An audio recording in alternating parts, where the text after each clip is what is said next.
बिस्मिल्लाहिर्रहमानिर्रहीम। शुरू अल्लाह के नाम से जो बड़ा मेहरबान निहायत रहम करने वाला है। अस्सलाम वालेकुम, welcome to my kitchen. Summer special में आज आपके लिए लेकर आई हूँ बहुत ही मलाईदार खोएदार कुल्फ़ी की रेसिपी, जो बहुत ही टेस्टी, बहुत ही मज़ेदार बनकर तैयार होगी। जिस तरह आप ठेले वाले से कुल्फ़ियाँ लेकर खाते हैं ना, ये बिल्कुल वैसी बनेगी, बहुत ही क्रीमी, बहुत ही मज़ेदार। हालांकि ना ही हम इसके अंदर कोई खोया इस्तेमाल करेंगे, ना ही कंडेंस मिल्क का इस्तेमाल होगा और ना ही किसी किस्म की ब्रेड इसमें जाएगी, लेकिन उसके बावजूद इसका टेक्सचर बहुत ही क्रीमी और बहुत ही मज़ेदार होगा।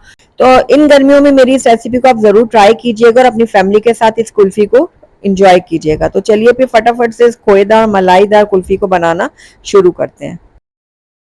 तो बिस्मिल्लाहिर्रहमानिर्रहीम। सबसे पहले मैंने यहाँ पर एक पैन ले लिया और इसके अंदर मैं ऐड करूंगी 1.5 लीटर दूध।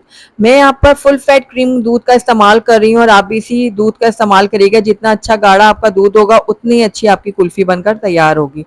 तो इस ठंडे दूध में ही मैं थोड़ा सा दूध निकाल लूंगी एक कटोरी में और इसको हम बाद में यूज करेंगे। अब इस बाकी के दूध में ऐड करेंगे हम मिल्क पाउडर। मैं यहाँ पर 3 खाने के चम्मच भरकर मिल्क पाउडर का इस्तेमाल कर रही हूँ, किसी भी ब्रांड का आप ले सकते हैं। अब फ्लेम को हम ऑन कर देंगे और दूध को हम अच्छी तरह से मिक्स करेंगे। यानी जो हमने ड्राई मिल्क इसके अंदर डाला है ना, उसको अच्छी तरह से इसमें डिसॉल्व करना है। तो आपने घबराना नहीं है। शुरू में आपको लगेगा कि इसमें गुठलियां सी बन गई, लेकिन जैसे जैसे इसमें हीट लगेगी ना, तो ये अच्छी तरह से इसमें डिसॉल्व होता जाएगा। तो आप देख रहे होंगे कि इसके अंदर जो हमने ड्राई मिल्क पाउडर ऐड किया है ना, वो हल्का हल्का इसके अंदर डिसॉल्व होता जा रहा है।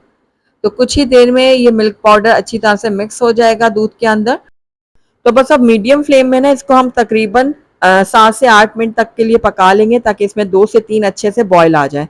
जब तक दूध में बॉयल आते हैं तब तक हम अपने अगले स्टेप की तरफ चलते हैं। तो यहाँ पर हम बनाएंगे कैरेमल। तो इसके लिए मैंने यहाँ पर एक पैन ले लिया और इसके अंदर मैं ऐड करूंगी 1/2 कप चीनी।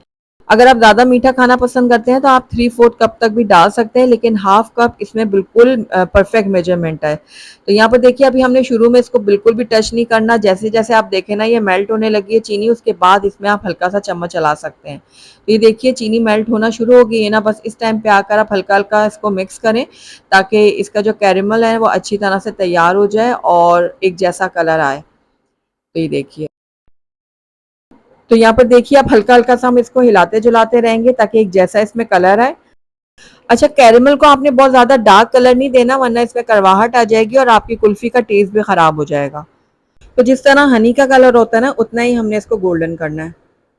तो ये देखिए चीनी अच्छे से मेल्ट हो गई है और अच्छा सा कैरेमल हमारा रेडी हो गया। तो बस हमने इसको इतना ही पकाना है, इससे ज़्यादा नहीं पकाएंगे। अब इसको लेकर हम दूध में डालेंगे। तो यहाँ पर देखिए दूध भी हमारे अच्छे से पक चुका है। काफ़ी देर से हम इसको पका रहे हैं, इसमें अच्छे बॉयल आ गए और दूध हमारा मज़ीद गाढ़ा भी हो गया है। तो बस इस टाइम पे आकर फ्लेम को आप लो कर दीजिएगा। लो फ्लेम कर कर ये सारा कैरेमल जो है ना, ये हम डाल देंगे इसके अंदर।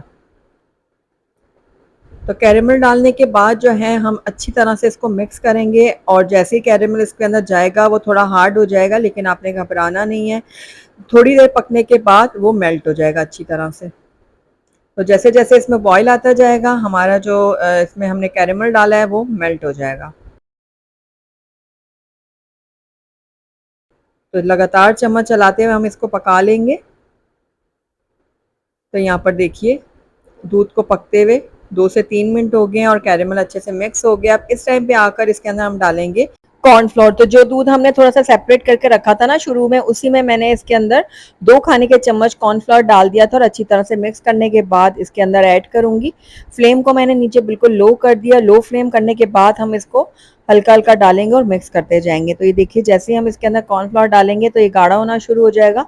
तो बस इस टाइम पे आकर इसको हमने पकाना है कम से कम 2 से 3 मिनट के लिए, ताकि ये अच्छी तरह से पक जाए और कॉर्नफ्लोर का जो कच्चापन है ना वो भी खत्म हो जाए। तो तकरीबन 2 से 3 मिनट के लिए मैंने कॉर्नफ्लोर डालने के बाद इसको पका लिया और ये देखिए काफ़ी गाढ़ा हो गया ये मिक्सचर और इसमें बबल बनना शुरू हो गए हैं। तो इसका मतलब है हमारा ये जो मिक्सचर है बिल्कुल रेडी हो गया है। फ्लेम को बंद करूंगी और इसको मैं नॉर्मल टेम्परेचर में आने दूंगी।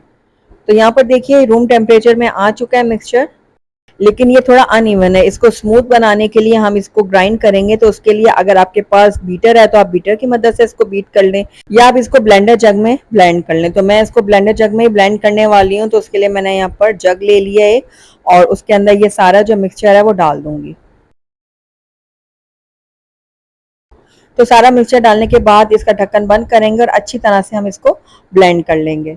तो यहाँ पर देखिए मिक्सचर को मैंने अच्छी तरह से ब्लेंड कर लिया और बहुत स्मूथ सा इसका मिक्सचर रेडी हुआ है, ये देखिए।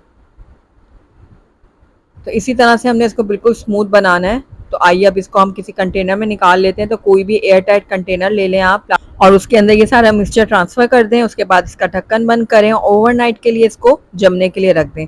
अगर आप ओवरनाइट नहीं रख सकते तो कम से कम भी 7 से 8 घंटे के लिए इसको ज़रूर जमने के लिए रखिएगा। तो मैं इसको ओवरनाइट रखूँगी, उसके बाद आपको इसकी फाइनल लुक चेक कराऊँगी। तो अल्हम्दुलिल्लाह ओवरनाइट मैंने कुल्फ़ी को जमने के लिए रखा था। तो आइए इसको अब चेक कर लेते हैं। तो ये देखिए कितनी ज़बरदस्त सी हमारी मलाई कुल्फ़ी बनकर तैयार हुई है। तो चलिए इसको अब हम डिश आउट कर लेते हैं। तो अल्हम्दुलिल्लाह हमारी बहुत ही ज़बरदस्त सी मलाई कुल्फ़ी बनकर तैयार हो गई है, जबकि हमने इसके अंदर ना ही कंडेंस मिल्क डाला है, ना ही खोया डाला है और ना ही किसी किस्म की ब्रेड का इस्तेमाल किया है। लेकिन उसके बावजूद ये बहुत ही क्रीमी, बहुत ही मज़ेदार बनी है। आप इसको गार्निश कर लें पिस्ते बादाम के साथ या अपने कोई भी फेवरेट नट्स के साथ, अपनी फैमिली के साथ इन गर्मियों में इस कुल्फ़ी को एंजॉय करें। तो ज़रूर ट्राई कीजिएगा और मुझे बताइएगा कि आपको मेरी आज की रेसिपी कैसी लगी। अगर अच्छी लगी है तो इसको लाइक भी ज़रूर कीजिएगा और मेरी वीडियो को शुरू से एंड तक देखने का आपका बहुत बहुत शुक्रिया। Thank you for watching. अल्लाह हाफिज़।